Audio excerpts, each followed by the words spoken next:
Diduga chat perlakuan asli Fitri Salhuteru dengan anak tiri beredar, Kiki The Potter menyindir. Hubungan Fitri Salhuteru dan Nikita Mirzani ke Chelsea Maya, anak kandung Cencen Kurniawan dari pernikahan pertama dikabarkan memang kurang baik. Dilansir dari akun TheWinnersTeam.pantang mundur, kembali beredar sebuah chat percakapan Fitri dan suami, Cencen.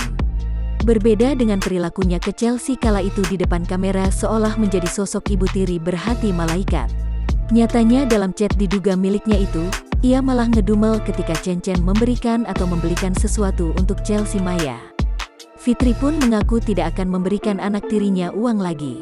Setelah diduga chat milik Fitri Salhuteru itu beredar, musuhnya yakni Kiki The Potter pun memberikan sindiran. Kiki The Potter mengunggah sebuah komentar dari netizen tentang perkataan Fitri yang sempat ia ucapkan untuk Chelsea Maya. Kiki The Potters pun lantas mengejek dan mentertawakan hal itu.